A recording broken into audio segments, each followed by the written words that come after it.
Okay, this is the third and final lesson that we're going to do on diabetes. And what I would recommend is that after you listen to these lectures, that then you go back and read the book to fill in, all of the gaps, anything that you might not, it might not be really clear to you, just to solidify this stuff in your head. Then go do the questions, the mastery level questions and stuff, so that you're really comfortable with this stuff, because every nurse, whether or not you're a diabetic nurse or not, you need to understand diabetes. So now that we've talked a little bit about the disease itself and some of the medications and some of the preventive strategies, now what do we do when there's complications? There are a plethora of complications with diabetes. Most patients who have had it 10 to 20 years will have some kind of complication. Your job as a nurse is to minimize those complications and to optimize the health of the client as long as absolutely possible. So the complications really fall into two categories. One is acute, meaning it comes on really fast and needs to be addressed very quickly, and the other ones are chronic, and these are the things that you're going to see after your patient has had the disease for a while. The first thing I want to talk about is this acute category, and we've talked about it before when we've talked about fluid electrolytes and osmolality. Is this notion of DKA, diabetic ketoacidosis. Ketones are the breakdown of fat, and fat starts to break down when you don't have adequate glucose stores in the cells. So when there's not enough glucose in the cells, the body can't burn energy, and so it will revert to fat and starts burning down fat, and the breakdown of fat is ketones. So when you start seeing ketones showing up in your patient's urine, they are breaking down fat. So you should not have ketones in the urine. So when the glucose is not in the cells and it's starting to build up in the bloodstream higher than 126, your patient will start developing diabetic ketoacidosis, an influx of ketones, too much glucose in the bloodstream, not enough glucose in the cells, and the fat stores are starting to break down to give the body energy, hence diabetic ketoacidosis. Ketones are acidic. So when those start building up in the blood, you're moving your patient into metabolic acidosis. And like I've harped at you, always, always, always fix the problem. The problem here is inadequate amounts of insulin to get the glucose to the cells, and the patient now is in an acute metabolic acidotic state. The treatment is give insulin as fast as you can. These people that are in DKA, they can get blood sugars that are up in the 3, 4, 5, 6, 700. I've seen patients 1200, really ridiculously high blood sugars.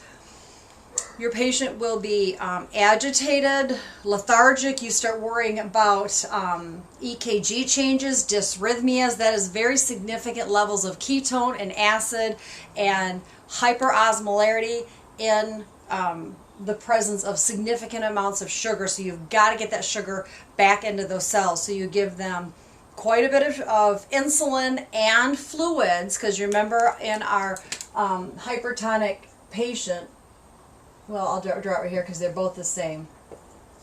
It's like this, and here's your red blood cells, here's the fluid part, way too much glucose, significantly too much. So they are going to be in a hypertonic state. So when you're giving them the fluids, you're going to want to make sure that that is not hypertonic solution. You're going to want to give isotonic, like 0.9 normal saline or lactated ringers, or better yet, give the patient like 0.45 normal saline. We're not going to give anything with dextrose in it. Do not be hanging D5 in water, even though that would be a hypotonic solution. You do not want these patients to have any more sugar, dextrose, 5% sugar in that IV bag, not a good choice here. So insulin and fluids, treatment of choice to get your patient out of DKA. This is for your patients who are in type 1. Type 2 has something that is very similar that occurs, and it's a hyperglycemic hyperosmolar syndrome. Same thing as DKA. It's just that it's not because of lack of insulin, because these type 2s, they still have insulin, but this one can be caused like if your patient is stressed, if they are undergoing surgery, if they are in the hospital and their cortisol levels go up, they're put on steroids, all of those increase blood sugar. They can go into HHS very quickly, but it has the same, the cause is different, but the pathophysiology is very similar, where they get high glucose levels, breakdown of ketones, which is acidic, and that's in the bloodstream, and they're also in a metabolic acidotic state. Treatment here is, even though they're type 2, you may need to give insulin to help quickly pull this glucose into the cells, and fluid to get them out of a hypertonic hyperosmosis state. So these are the two acute things that you'll see going on. The patient who is in DKA or HHS will start doing what's called Kussmaul respirations. We've talked about that before. Kussmaul respirations are very deep, very rapid breathing, because the patient is trying to blow off carbon dioxide, because carbon dioxide is acidic, and the patient is in a metabolic acidotic state because of the high levels of ketone, which is an acid. So they'll go like that, like they've been running really hard, because they're trying to blow off CO2.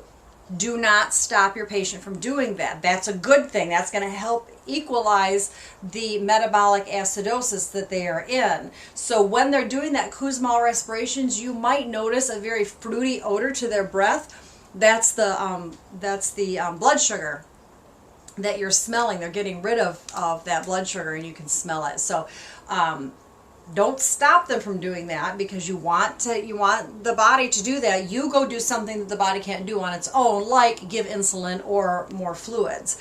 And then if it's a situation where the patient, like the type 2 patient, might get into SA or HHS because of infection, dehydration, stress levels, things like that. Now we can start addressing some of those issues. They might need to be on an antibiotic to help reduce the infection, some anti-anxiety medications, some fluids, so that they are get hydrated. You want to reduce the cortisol levels, reduce their stress levels, to try to reduce the cortisol level in the bloodstream. So those are some things that can acutely go wrong with your patients who are diabetic, both type 1 and type 2. So those are acute things to watch for in the hospital.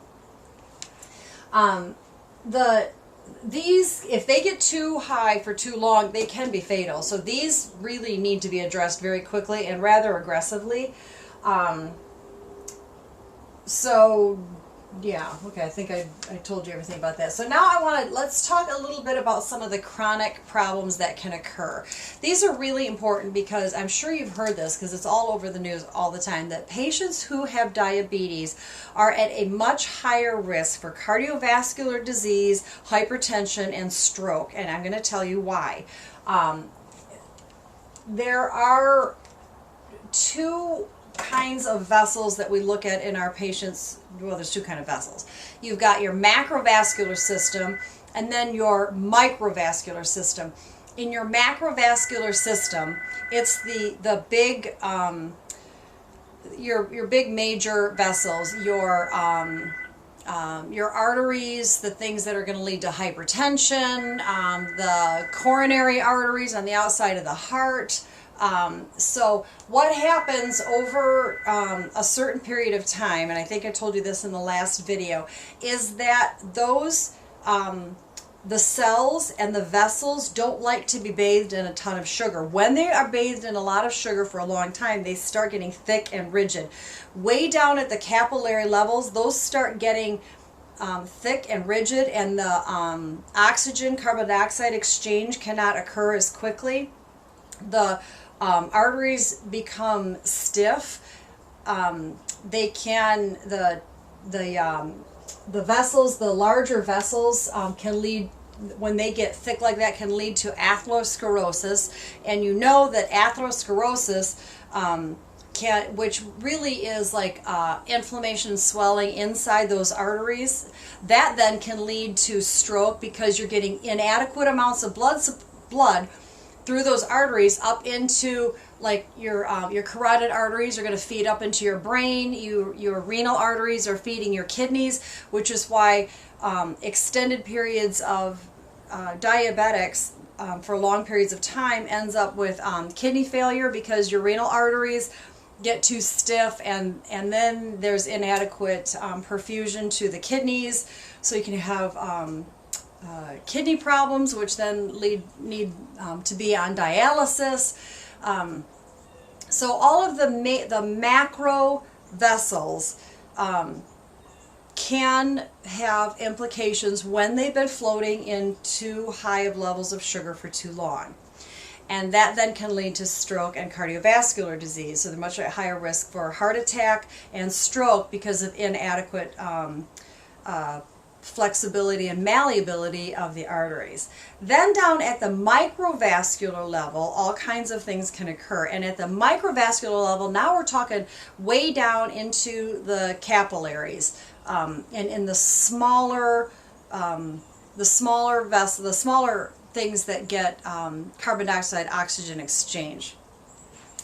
And I'm talking about things like the retina, the peripheral arteries, the peripheral veins. Your diabetic patients can start developing what's called neuropathies or retinopathy. Apathy, P-A-T-H-Y, pathy, is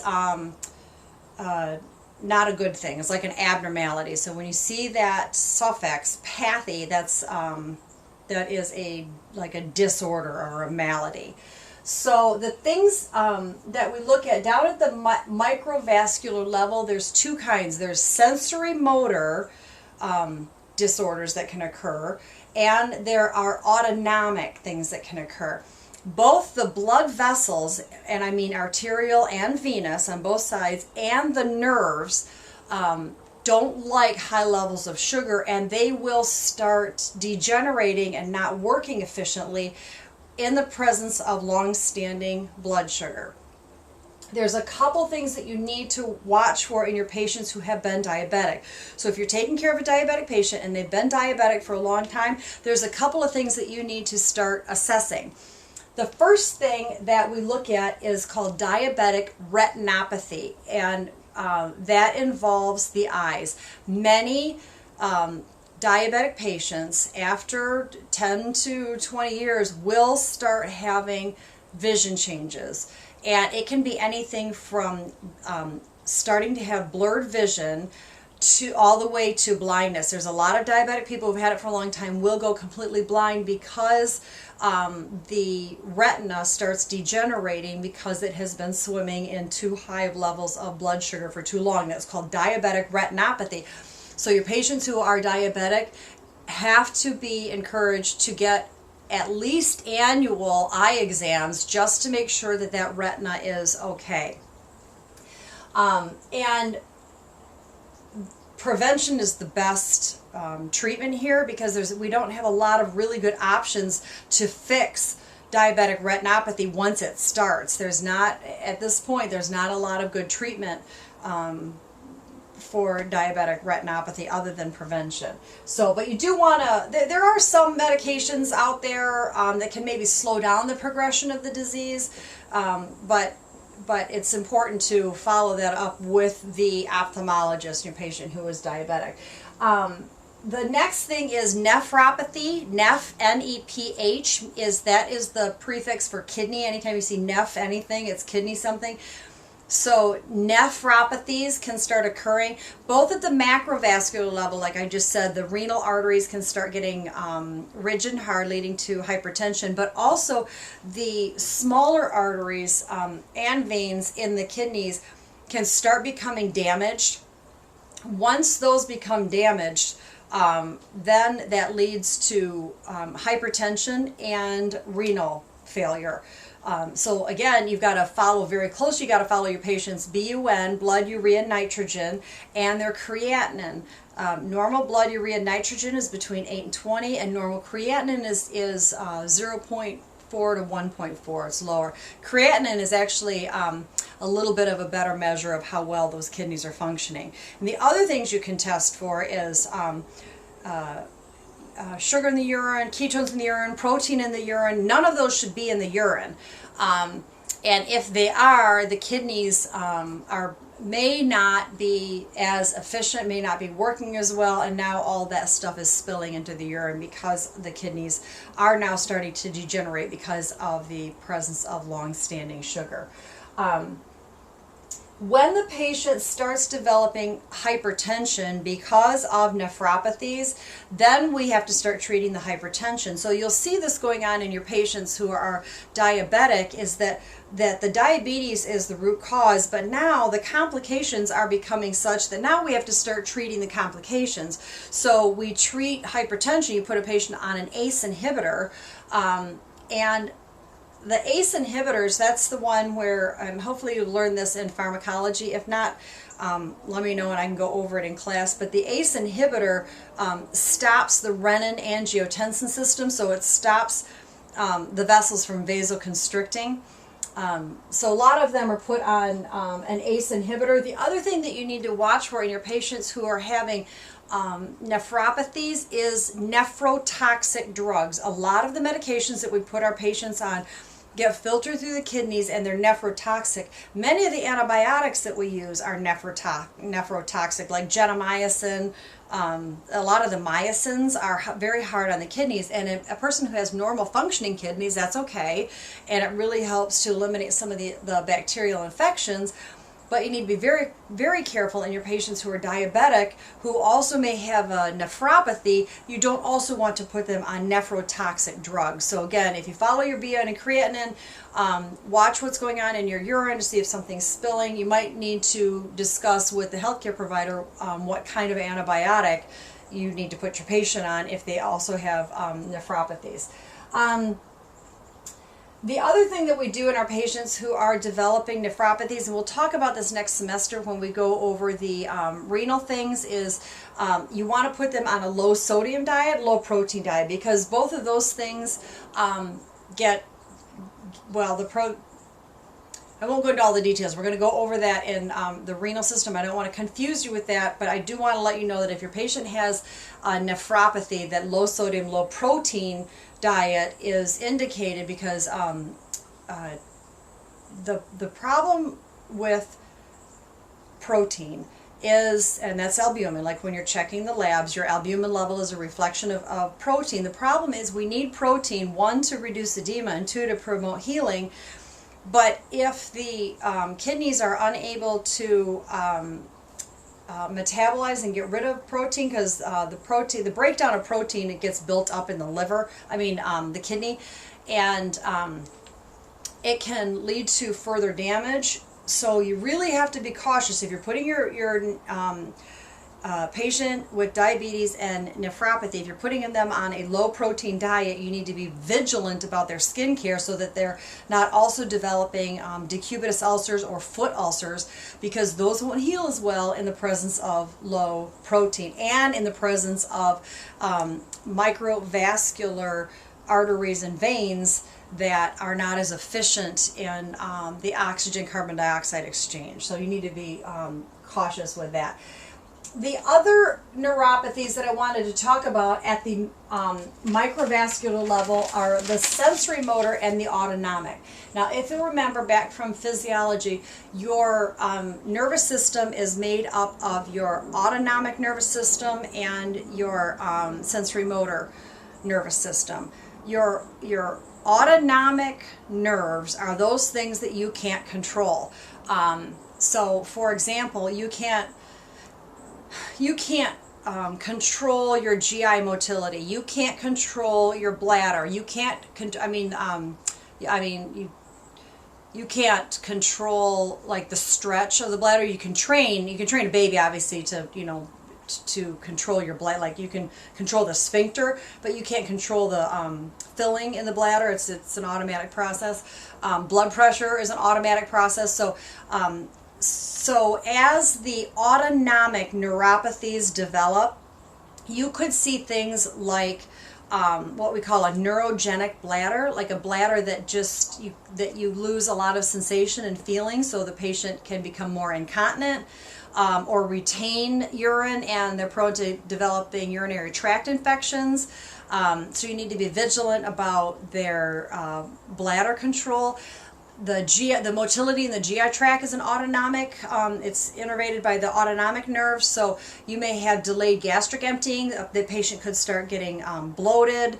The patient could develop orthostatic hypotension, so when they stand up, because the nerves that innervate the arteries aren't sensing that the patient is standing up, we need to constrict those blood vessels. So those kinds of things are the autonomic neuropathies that start occurring in your patient that has diabetes. The other thing is the sensory motor neuropathies, and these are the ones that your patient should be able to feel, but in the presence of long-standing diabetes end up unable to feel. And a classic example of this is foot care, because the microvascular vessels down in the bottom of the feet are some of the first ones to start degenerating, because there's very small vessels, it's very peripheral, and so they start degenerating. So now you have the patient has a reduction in the sensation, sensory motor, the sensory part, they can't feel it like a normal person. So it's imperative that your diabetic patient goes to get regular foot care. And your book has a couple good pictures in here of how we test it. They've got some sensory testers where you can put this tester on the bottom of their foot, and it's just like it's kind of like a bendy straw, and you put it on there, and a normal person, you could feel the bend at a certain point, but somebody who has a diabetic neuropathy in their feet, it takes a lot longer, more pressure, so they can feel that. The problem is the patient could be walking around, they could injure their foot and not know it. This happens quite a bit where somebody maybe doesn't have good shoes, maybe they have ill-fitting shoes, maybe they're walking outside, step on a rock, they don't feel it, that gets infected, they don't know it, and then by the time they figure out that there's something going on, the wound is big, the wound's not healing, sometimes it becomes gangrenous, and oftentimes when we see our diabetic patients who have to have amputations, that's why, is because they have developed a wound that is so significant that it's not healing, their protein levels are low, and the infection has gone on for a long time, and they are slow healers or non-healers, so the wounds get pretty significant. So that's why it's important to teach patients the importance of good shoes, routine foot care. This becomes very problematic in our patients who are indigent. Homeless patients, patients living in at poverty level, and they sometimes can't afford good shoes. They can't get to the doctors. So this is a huge calling, especially for those of us who have, at our mission, social justice and wanting to care for the people who are in need. That's what we do at UD Mercy. We care for those people. So hopefully you'll get an opportunity to give back some knowledge that you have and go out maybe offer some foot inspections or education, stuff like that. So